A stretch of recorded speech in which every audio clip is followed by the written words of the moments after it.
अस्मत्गुरुसमारम्भां यतिशेखरमध्यमां लक्ष्मीः वल्लभपर्यन्तां वन्दे गुरुपरम्पराम् ஆழ்வார்கள் வாழி அருளிச் செயல் வாழி தாழ்வாதுமில் குறவர்தாம் வாழி ஏழ்வாறுமுய்ய அவர்கள் உரைத்தவைகள்தாம் வாழி செய்யமறை தன்னுடனே சேர்ந்து. கண்ணபிரான் தளர்நடை நடந்து வர வேண்டும், அதை கண்ணார காண வேண்டும் என்று ஆசைப்படுகின்ற யசோதை பிராட்டி சொன்ன பாசுரங்களை உட்கொண்டு பெரியாழ்வார் அருளி செய்த பாசுரங்கள் தான் பெரியாழ்வார் திருமொழியினுடைய 7ஆம் திருமொழியிலே அமைந்திருக்கின்றன. அதிலே கண்ணபிரான் சந்திரனைப் போலே பிரகாசிக்க வேண்டும், யானையைப் போலே நடந்து வர வேண்டும் என்று பல விதமாக அனுபவித்த அந்த யசோதை இப்பொழுது 9வது பாசுரத்திலே மிக அழகாக ஒரு உதாரணத்தை சொல்லி இந்த கண்ணபிரான் தளர்நடை நடக்க வேணும் என்று கூறுவதாக அற்புதமாக அந்த பாசுரம் அமைந்திருக்கிறது. பொழுதி மேல் பெய்து கொண்டடைந்ததோர் வேளத்தின் கருங்கண்ணு போல் தென்புழுதி ஆடித் திருவிக்கிரமன் சிறுபுகர்பட வியர்த்து ஒன்பதலர் கவலச் கிளிகள் உரைத்து ஒன்னும் நோவாமே அன்போது கொண்ட தவிதன் மீது தளர்நட நடவானோ. கண்ணபிரான் தளர்நடை நடக்க வேண்டும். அப்படி வருகிற பொழுது அவன் எப்படி வர வேண்டும் என்றால், முதல் பாசுரத்திலேயே வாரணம் பைய நின்னூறுவது போல் என்று அந்த ஆணையானது அப்படி மெல்ல நடந்து வருகிறா போலே கண்ணபிரானுடைய தளர்நடை எடுக்க வேண்டும் என்று யசோதை கூறியதாக பார்த்தோம். ஆனால் இந்த பாசுரத்திலே அந்த ஆணைக்கு இன்னும் ஒரு விசேஷணத்தை சொல்லுகிறார். இந்த யானையானது என்ன பண்ணும் என்னால், ஆங்காங்கே அந்த புழுதி மண் கிடந்தால் அதை அலைந்து விளையாடும். அதில் ஒரு ஆனந்தம், மண்ணை அலைந்து விளையாடுவதிலே ஆனைக்கு உண்டான ஆனந்தம் இவ்வளவு அவ்வளவு என்று சொல்லி முடியாது. அதுபோல இங்கே கண்ணனும் கூட அவன் என்ன செய்கிறான் என்று கேட்டால், வெண்ணை அலைந்த குணுங்கும் விளையாடு புழுதியும் கொண்டு என்று மேலே பாசுரங்கள் வரப்போகிறது. இந்த புழுதி மண்ணிலே அடைவது என்பது கண்ணபிரானுக்கே உரிய ஒரு சேஷ்டித்தம். அது இந்த பாசுரத்திலே என்ன தெரிவிக்கிறாள் என்னால், இந்த யானை புழுதியிலே அலைந்து விளையாடுவது போலே என்று கண்ணபிரானை சொல்லுகிறாள்.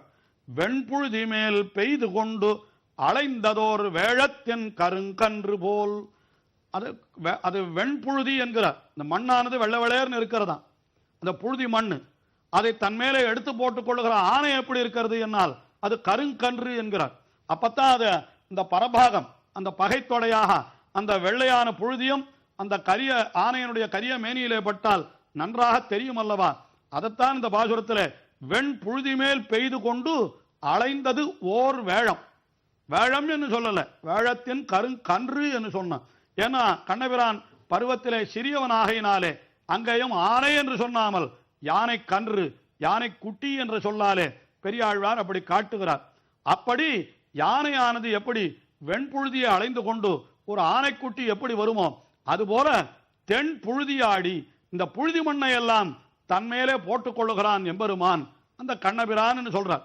ஆனா அப்படி போட்டுக்கொள்ளுகிற கண்ணன் ஆறுன்னு கேட்டா திருவிக்கிரமன் என்று சொன்னார். திருவிக்கிரமன் ரொம்ப அர்த்த கர்ப்பமுள்ள பிரயோகம் இது. திருவிக்கிரமன் என்று சொன்னதுக்கு என்ன அர்த்தம் என்று கேட்டால், உலகத்தை எல்லாம் தன் கால் கீழே போட்டுக்கொண்டவன் என்று உலகத்தை எல்லாம் தன்னுடைய திருவிடிகளாலே அளந்த பொழுதோ அத்தனை உலகமும் அவனுக்கு காலு கீழே இருந்தது. ஆக காலுக்கு கீழே இருந்த மண் இப்பொழுது கண்ணபிரானுடைய திருமேனிக்கு மேலே இருக்கிறது என்று நினைத்து பாருங்கள். புழுதியெல்லாம் அவனுடைய மேலே இருந்தால் அப்போ மண்ணெல்லாம் தாவி அளந்த காலத்திலே மண்ணானது திருவடிக்கு கீழே இருந்தது.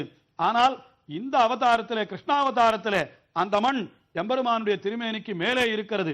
அப்படிப்பட்ட திருவிக்கிரமன் திடீர் இப்படிப்பட்ட காரியத்தையும் பண்ணுகிறான். அது பரத்துவம் என்னால் இது சௌலபியம், அது மேன்மை என்னால் இது எளிமை என்று கொள்ளும்படியாக அப்படி தென் புழுதியாடி திருவிக்கிரமன் சிறு புகர்பட வியர்த்து. அப்படி எம்பெருமான் விளையாடுகின்ற காலத்திலே அவனுக்கு என்ன ஆகும்னு கேட்டா, திருமேன புழுதியெல்லாம் அலைந்து விளையாடுகிற காலத்தில் வியர்வை அரும்புகள் ஏற்படுகிறதாம், வேர்வை துளிகள் அவனுடைய முகத்திலே தெரிகிறது.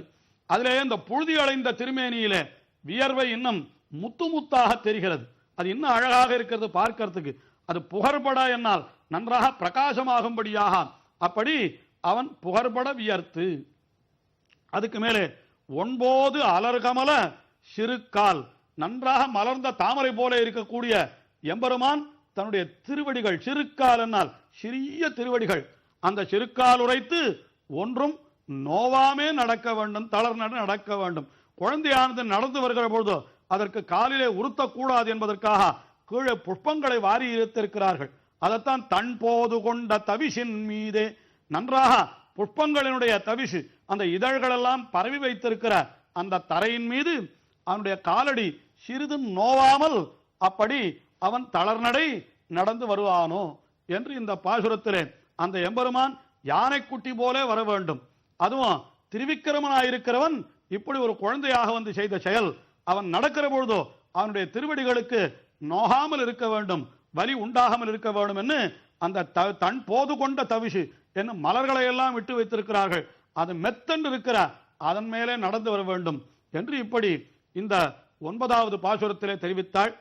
அடுத்தது 10வது பாசுரம். அது சிறு குழந்தையை பற்றி அப்படியே வர்ணிக்கிறபடியினாலே அந்த குழந்தைகள் அப்படி தளர்நடையிட்டு வருகிற காலத்தில் என்ன நடக்குமோ அதையே தெரிவிக்கிறாள் இந்த பாசுரத்தில். அழகான பாசுரத்தை பார்ப்போம். சந்திர மண்டலம் போல் செங்கண்மால் கேசவந்தன் திருநீர் முகத்து துலங்கு சுட்டி இரண்டெங்கும் புடைபெயரா திரையழுகங்கையிலும் பெரியதார் தீர்த்த பலம் தரநீர் சிறச்சன்னந்துள்ளம் சோர தளர்நட நடவானோ. இந்த 10வது பாசுரத்திலே என்ன தெரிவிக்கிறாள் என்னால், எம்பெருமான் தன்னுடைய திருமேனியிலே சுட்டி என்கிற ஆபரணத்தை அணிந்திருக்கிறான். அந்த திருநெத்தியிலே அந்த சுட்டி இவன் தளர்நடை நடக்கிற பொழுது அது அசைகிறதாம்.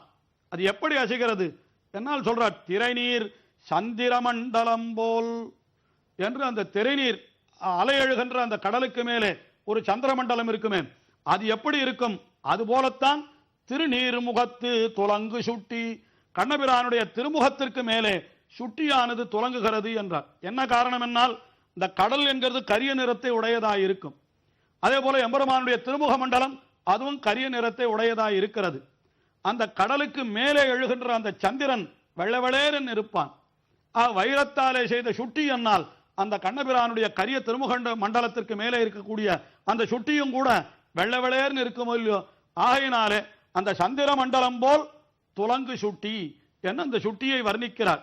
அப்படி சுட்டியானது அது திகழ்ந்தெங்கும் புடைபெயரா, இவன் அப்படி தளர்நடை நடந்து வருகிற பொழுது அந்த சுட்டி அப்படி இடது பக்கமும் வலது பக்கமும் அசைகிறதாம். அதை சொல்லுகிறார். அப்படி நீ தளர்நடை நடந்து வர வேண்டும் என்ன, அது ஒரு விஷயம். இந்த பின்னடிகளிலே தெரிவிக்கிற விஷயம் அது சின்ன குழந்தை விஷயமாக நாம் நினைத்து பார்க்கிற பொழுது மிக அற்புதமான அனுபவமாக இருக்கும். இந்த சிறிய குழந்தைகள் நடந்து வருகிற பொழுது என்ன ஆகும் என்னால், அது மிகச் சிறிய குழந்தைகள் ஆகையினாலே அவைகள் நடந்து வருகிற காலத்திலேயே கூட அவைகள் அந்த சிறுநீரை கழித்து விடுமா. அது கூட பரம பாக்கியம்தான். ஒரு குழந்தை நம் மேலே சிறுநீர் கழித்தால் அதையும் கூட மகிழ்வோடு ஏற்றுக்கொள்ளுகிறவன் தானே உண்மையான தாயும் தந்தையும். அதுவே கண்ணனே குழந்தையாக பிறந்திருக்கிற பொழுது அவனுடைய அந்த சிறுநீருக்கு கூட அவ்வளவு பெருமை உண்டான். அதைத்தான் இந்த இடத்துல அந்த சிறுநீரனால் எப்படிப்பட்ட சிறுநீர் தெரியுமா, அது பெருநீர் திரையழு கங்கையிலும் பெரியதோர் தீர்த்தபலம் தருநீர் என்று அந்த கண்ணபிரானுடைய ஆண்குறியிலிருந்து பெருகுகின்ற சிறுநீரை வர்ணிக்கிறார் இந்த பாசுரத்திலே. அது எப்படிப்பட்டதுன்னா, கங்கையினுடைய தீர்த்தத்தை விட மகிமை மிக்கது என்று சொன்னார். கங்கை கூட அவனுடைய திருவடியிலிருந்து பெருகுகின்றது, அதுவும் கூட ஜடையனுடைய சம்பந்தம் உடையது என்பார்கள். ஒரு குறை, அதாவது மயிர் விழுந்ததானால் அதற்கு ஒரு குறை உண்டு அன்னத்திற்கே கூட. அதுபோல கங்காதரனுடைய ஜடா சம்பந்தம் பெற்றபடியினாலே அந்த கங்கைக்கு கூட ஒரு குறை சொல்லலாம். ஆனால் இது அப்படி அல்ல. இது எப்படிப்பட்டதுன்னு கேட்டா, பெருநீர் திரையழு கங்கையிலும் பெரியதோர் தீர்த்தபலன் தருநீர் என்று கண்ணபிரானிடத்திலிருந்து பெருகுகின்ற அந்த சிறுநீர் அது எப்படிப்பட்டது, கங்கையை காட்டிலும் உயர்ந்ததான நமக்கு உயர்ந்த பலத்தை தரும் அந்த நீர் என்று தெரிவிக்கிறார். கங்கைக்கு உண்டான பெயர் என்னன்னா, சாதாரணமாக லோகத்திலே இந்த பசுக்களுடைய அந்த சிறுநீர் இருக்கிறது அதற்கே பெரிய பெருமை உண்டு என்று அந்த கோமூத்திரத்துக்கு உண்டான ஒரு பெருமையை சொல்லுவார்கள். ஆனால் அந்த கோக்களையெல்லாம் மேய்த்தவனாய் கோவிந்தனாய் கோபாலனாய் இருந்த கண்ணனுடைய அந்த சிறுநீருக்கு பெருமை சொல்ல வேண்டுமா? பெருநீர் திரையழு கங்கையிலும் பெரியதோர் தீர்த்தபலம் தருநீர் சிறு சன்னம் துள்ளம் சோரா. சன்னம் என்னால் அந்த சிறிய ஆண்குறிக்கு சிறுச்சன்னம் என்னால் அந்த ஆண்குறியைத்தான் இந்த பாசுரத்திலே தெரிவிக்கிறார். கீழே அது மொட்டு என்ற சப்தத்தாலே சொன்னார். ஒரு பாசுரத்திலே முத்தமிருந்தவா காணீரே என்று ஒரு பாசுரத்திலே சொன்னார். குழந்தையினுடைய அவயவமாகையினாலே அதை வர்ணிப்பது அது பிள்ளை தமிழிலே அது இலக்கணமாக இலக்கியமாக ஏற்றுக்கொள்ளப்பட்டிருக்கிற விஷயம். அப்படி இந்த பாசுரத்திலே சண்மம் என்கிற சொல்லாலே தெரிவிக்கிறார். அப்படி சிறு சன்னம் துள்ளம் சோர என்று அவனுடைய அந்த சிறு சன்னத்திலிருந்து குறியிலிருந்து இப்படி அந்த சிறுநீராறு பெருகும்படியாக தளர்நடை நடவானோ, இந்த கண்ணபிரான் தளர்நடை வந்து நடக்க மாட்டானாம் என்பதாக யசோதை அப்படி கூறுவதாக பெரியாழ்வாருடைய பாசுரம் அமைந்திருக்கிறது. ஆக இந்த 10 பாசுரத்திலே அந்த தளர்நடை நடக்க வேண்டும் என்று யசோதை கண்ணபிரானை பிரார்த்தித்த சொற்களை உட்கொண்டு பெரியாழ்வார் அருளி செய்தார். இந்த 10 பாசுரங்களை சொல்லுபவர்களுக்கு என்ன பயன் என்கிறதை 11வது பாசுரத்திலே பெரியாழ்வார் காட்டுகிறார். ஆயர் குலத்தினில் வந்து தோன்னிய அஞ்சன வண்ணம் தன்னை தாயர் மகிழ ஒன்னார் தளர தளர் நடை நடந்ததனை பெயர் புகழ் வெட்டுதித்த சீரால் விரித்தன உரைக்க வல்லார் மாயன் மணிவண்ணன் தாழ் வணிகம் மக்களை பெறுவர்களே. ரொம்ப உயர்ந்த பலன் தெரிவிக்கிறார். இந்த 10 பாட்டை கற்பவர்களுக்கும் கேட்பவர்களுக்கும். என்ன பண்ணினான் எம்பெருமான்? ஆயர் குலத்தினில் வந்து தோன்றிய அஞ்சனவண்ணன். ஆஹா, எப்பேற்பட்ட பரம்பரன் அவன்! பராத்பரன், பரமபதத்திலே எழுந்தருளி இருக்கிறவன். அப்படிப்பட்டவன் அஞ்சனவண்ணனாக இந்த ஆயர் குலத்திலே வந்து தோன்றினான் என்னால் அது அவனுடைய சௌலபியத்தை காட்டுகிறது. வந்து தோன்றியா என்னால் அப்படி இல்லாதவன் அஜாயமானஹா பகுதா விஜாயத்தே என்று வேதம் சொல்லுகிறதே.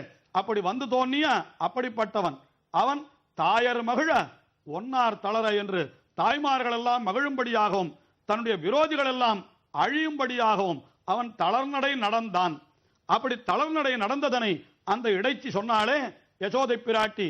அந்த வார்த்தைகளை உட்கொண்டு சொன்னவர் யார் என்றால் வேயர் புகழ் விட்டு சித்தன் என்று விஷ்ணு சித்தர், விஷ்ணுவை சித்தத்திலே உடையவரான பெரியாழ்வார் வேயர் புகழ் வேதியர்கள் எல்லாம் புகழும்படியான பெருமையை உடையவர். அப்படிப்பட்ட அந்த விட்டு சித்தன் சொன்ன மாலை இந்த 10 பாசுரங்கள் இவற்றை கற்பவர்களுக்கு என்ன பயன் கிடைக்கும் என்னால் மாயன் மணிவண்ணன் தாழ்வணியும் மக்களை பெறுவர்கள். ஆஹா, எம்பெருமான் திருமன் நாராயணன் மணிவண்ணன் என்றெல்லாம் கொண்டாட பெறுகின்றவன். அவனுடைய திருவடிகளை பணியும்படியான புத்திரர்களை இவர்கள் பெறுவார்கள். இந்த 10 பாசுரங்களை கற்றால் சத்புத்திரர்கள், நல்ல புத்திரர்களை நீங்கள் பெறுவீர்கள் என்று பலன் சொல்லி இந்த திருமொழியை தலை கட்டுகிறார். இன்னும் பெரியாழ்வாருடைய அனுபவம் மேலே செல்லுகிறது. மேலே நிகழ்ச்சிகளிலே பார்ப்போம்.